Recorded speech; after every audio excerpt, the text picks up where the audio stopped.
Lihat Kenapa, deh ini. Cak? Banyak banget tahu kayak program kita yang baru. Oh iya ya, banyak banget nih program kesehatan kita yang baru. Iya. Padahal kemarin tuh pemerintah baru aja loh kayak ngeluncurin program yang baru. Makanya itu. Aku tuh kayak mikir itu mudah banget gitu dibuatnya. Iya ya, selalu ada yang baru gitu kan. Aku mau nanya kamu tahu nggak sih cara pembuatannya? Jujur aku juga nggak tahu, Cak, gimana cara buatnya. Aku juga sih, aku juga. Penasaran ya? Iya. Kalian mau tahu gimana cara pembuatan program kesehatan? Penonton juga mau tahu. Nah, tapi sebelum itu kalian di sini ada yang tahu nggak gimana tahap-tahap proses pembuatan program kesehatan?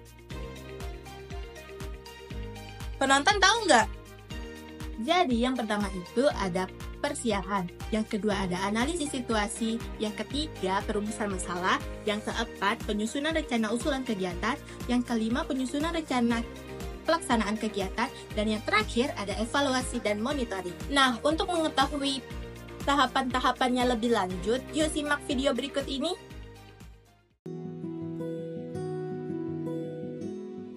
Data umum yaitu adalah Kabupaten Timur Tengah Selatan terletak di Pulau Timur, Provinsi Nusa Tenggara Timur. Luas wilayahnya sekitar 3.955 km persegi dengan jumlah penduduk tahun 2004 tercatat mencapai 477.000 jiwa didominasi kelompok usia produktif, di mana prevalensi stuntingnya ini sangat tinggi, mencapai 48,3%, di mana membutuhkan perhatian serius untuk meningkatkan kualitas hidup dan kesehatan masyarakatnya. Data khusus. Di dalam data khusus ini ada 4 aspek. Yang pertama adalah angka kematian dan pola penyakit. Angka kematian pada Kabupaten Timur Tengah Selatan pada ibu hamil itu meningkat 20%, dan pola penyakit yang terjadi pada balita itu seperti stunting, marasmus, ISPA, dan kekurangan gizi mikro. Yang kedua adalah kejadian luar biasa. Di Kabupaten Timur Tengah Selatan itu tidak ada laporan secara resmi mengenai KLB yang terjadi, tetapi dengan tingginya prevalensi stunting dan marasmus itu mengindikasikan adanya kondisi darurat gizi. Yang ketiga adalah cakupan program layanan kesehatan. Di kabupaten tersebut, mereka menjalankan beberapa program seperti pelayanan remaja untuk mencegah kehamilan usia dini dan pembuatan posyandu dan sanitasi yang layak. Yang keempat adalah hasil survei. Berdasarkan survei ditemukan adanya lebih dari 9.000 kasus balita stunting di tahun 2024 di kabupaten tersebut. Dan dari hasil survei tersebut juga ditemukan bahwasanya faktor penyebab utama dari stunting adalah kemiskinan ekstrim dan faktor ekonomi. Jadi yang pertama adalah aspek epidemiologis. Peningkatan angka stunting di Kabupaten Timur Tengah Selatan, NTT, dari 13.441 menjadi 13.488 anak pada periode Agustus sampai Desember 2024 menunjukkan tren yang mengkhawatirkan. Yang kedua, faktor utama yang berkontribusi terhadap prevalensi stunting meliputi kemiskinan ekstrim, kehamilan tidak diinginkan, rendahnya pendidikan, serta kurangnya akses terhadap pelayanan kesehatan. Terus yang ketiga juga, stunting juga berhubungan dengan penyakit infeksi, status imunisasi, dan penggunaan garam beriodium. Yang kedua, aspek perilaku. Jadi yang pertama ada pola asuh yang tidak tepat. Orang tua yang memiliki pemahaman rendah tentang pentingnya gizi sehingga anak-anak hanya diberi makanan dengan karbohidrat tinggi tetapi minim protein dan vitamin. Kemudian ada kebiasaan menunda pemeriksaan kesehatan ibu hamil hingga usia kehamilan lanjut. Dan yang terakhir, ibu yang tidak mengkonsumsi suplemen atau vitamin yang diberikan untuk mencegah stunting. Yang kedua ada perilaku sosial dan budaya. Jadi persepsi masyarakat bahwa stunting adalah faktor keturunan sehingga mereka tidak berusaha mencari solusi. Kemudian adanya kebiasaan budaya seperti bayi baru lahir hanya diberi makanan tertentu dan tidak mendapat oksigen cukup karena tinggal di rumah dapur selama 40 hari pertama. Yang terakhir ada pola pikir yang pasrah terhadap kondisi ekonomi dan kesehatan sehingga tidak ada upaya serius untuk memperbaiki pola makan dan kesehatan anak. Yang ketiga, perilaku remaja dan kehamilan tidak direncanakan. Tingginya angka kehamilan di luar nikah yang menyebabkan kurangnya persiapan gizi sejak awal kehamilan. Banyak ibu hamil muda yang enggan atau takut untuk memeriksakan kehamilannya. Yang keempat, kurangnya kepedulian terhadap gizi anak. Masyarakat lebih mengutamakan kenyang dibandingkan gizi, sehingga makanan diberikan hanya untuk menghilangkan rasa lapar tanpa mempertimbangkan nilai nutrisi. Kemudian orang tua yang menerima bantuan sosial seringkali tidak mengalokasikannya untuk makanan bergizi, melainkan untuk kebutuhan pribadi seperti kopi, rokok, dan pina. Yang ketiga ada aspek lingkungan. Yang pertama itu lingkungan biologi seperti sanitasi yang buruk dan kurangnya akses terhadap air bersih menjadi penyebab utama. Kedua, kebiasaan masyarakat dalam pola asuh yang tidak mendukung seperti praktik menyembunyikan kehamilan dan kurangnya perhatian terhadap asupan gizi anak turut memperparah kondisi stunting. Yang ketiga, faktor budaya juga berperan seperti kebiasaan anak baru lahir ditempatkan dalam rumah dapur atau umekububu yang mengurangi kualitas oksigen yang mereka hirup. Yang keempat, aspek pelayanan kesehatan seperti yang pertama yaitu banyaknya ibu hamil yang tidak memeriksakan kehamilannya secara rutin ke fasilitas kesehatan atau Vaskes menyebabkan intervensi gizi pada 1000 hari pertama kehidupan tidak optimal. Yang kedua, keterbatasan tenaga kesehatan dan kurangnya edukasi masyarakat tentang pentingnya gizi yang baik juga menjadi kendala.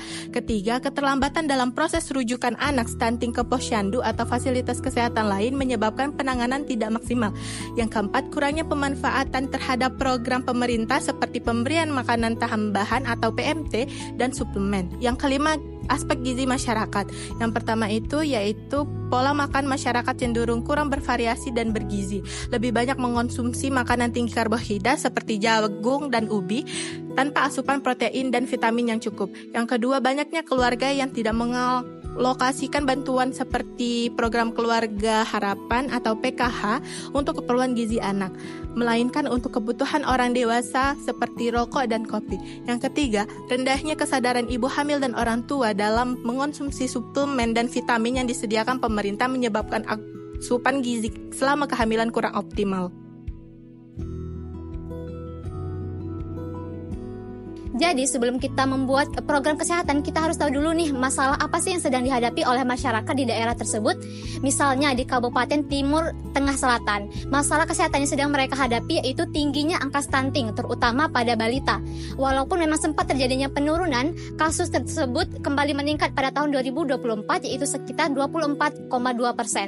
Penyebab dari masalah tersebut ternyata cukup banyak ditemukan, mulai dari kemiskinan, pendidikan yang masih rendah, sampai dengan pola asuh anak yang kurang tepat.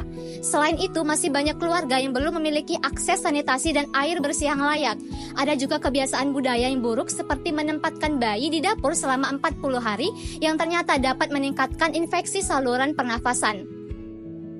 Dukungan sosial yang diberikan oleh pemerintah ternyata juga belum dipergunakan dengan semestinya, malah dipergunakan untuk hal-hal lain. Maka dari itu, dengan kita mengetahui masalah-masalah yang ada, kita dapat menentukan prioritas masalah atau intervensi yang tepat dalam perencanaan program kesehatan, agar upaya yang kita lakukan dapat terarah dan lebih efektif dalam meningkatkan derajat kesehatan masyarakat. Nah, langkah selanjutnya adalah prioritas masalah. Kami menggunakan metode Table Car untuk melakukan prioritas masalah ini. Table Car adalah metode penelitian untuk memprioritaskan masalah kesehatan berdasarkan kemampuan, akses kesiapan, dan legalitas sehingga intervensi yang dilakukan menjadi lebih tepat sasaran dan efektif. Table Car terdiri dari 4 prioritas utama, yaitu yang pertama adalah capability, yang kedua accessibility, yang ketiga readiness, yang keempat adalah legality. Nah, pada hasil analisis yang telah kami lakukan didapatkan data bahwa angka yang tertinggi itu adalah masalah stunting. Yang selanjutnya adalah akses layanan kesehatan seperti pemeriksaan kehamilan dan pemberian suplemen belum merata, terutama di daerah terpencil. Kesiapan masyarakat masih rendah, dipengaruhi budaya seperti bayi yang dikurung di dapur selama 40 hari.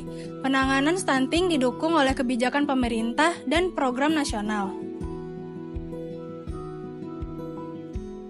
Selanjutnya, kami mencari akar penyebab masalah dengan menggunakan metode Fishbone dengan pendekatan 6M. Yang pertama yaitu man atau SDM-nya, di mana kurangnya pengetahuan ibu dan juga pengasuh, lalu kader posyandu yang tidak terlatih dengan optimal, dan juga yang terakhir perilaku remaja seperti kehamilan di luar pernikahan.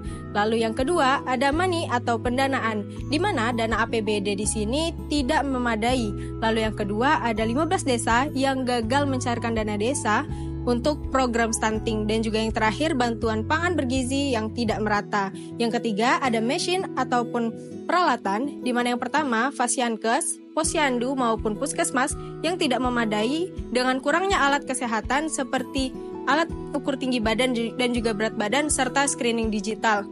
Yang keempat yaitu ada metode, di mana metode kerja di sini kurangnya koordinasi lintas dinas seperti dinas kesehatan, PUPR, BKKBN dan lain-lain.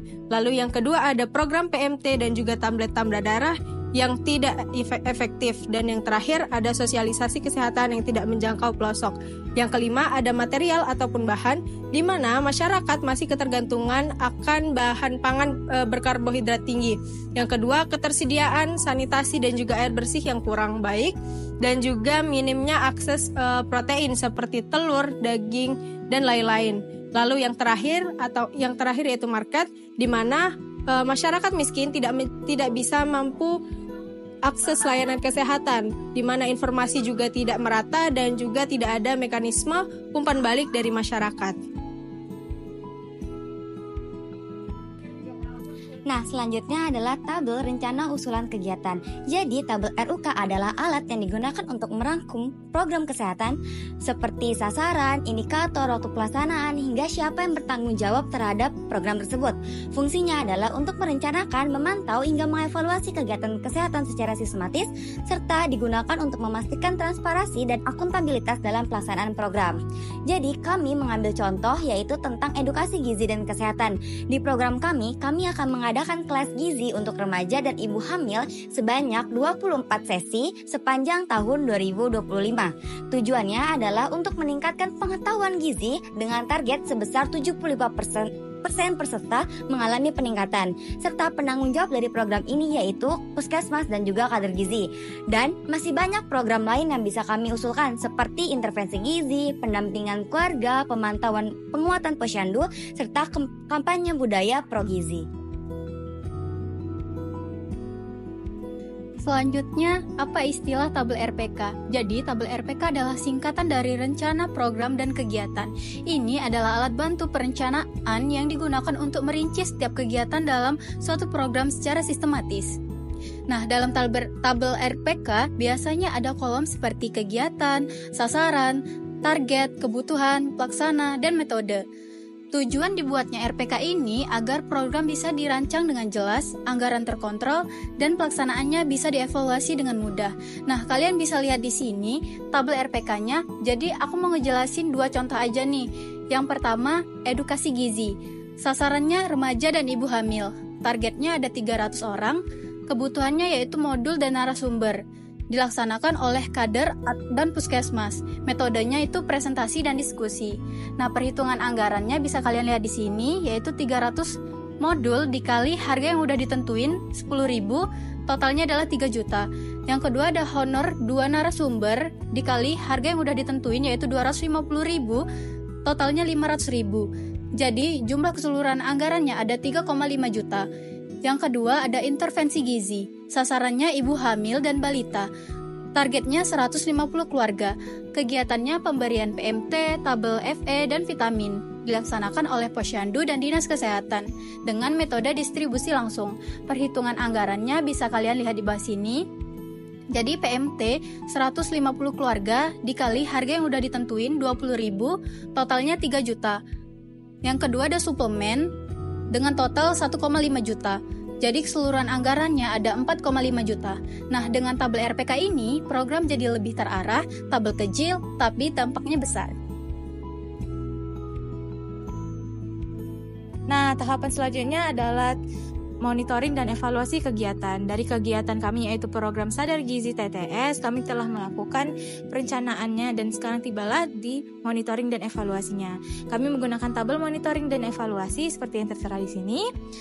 Nah, dengan tabel ini kami bertujuan untuk mengevaluasi dan memonitoring sejauh mana program kami telah berhasil sesuai dengan indikator keberhasilannya. Nah, di tabel ini dijelaskan bahwasannya ada metode monitoring dan evaluasi di perkegiatannya. Di program kami ada 5 kegiatan dengan masing-masing metodenya, metode monitoring dan evaluasinya. Nah, mungkin itu saja untuk tabel monitoring dan evaluasi. Nah, itu tadi tahapan pembuatan program kesehatan. Sekian dari kami, kelompok 7. Terima kasih.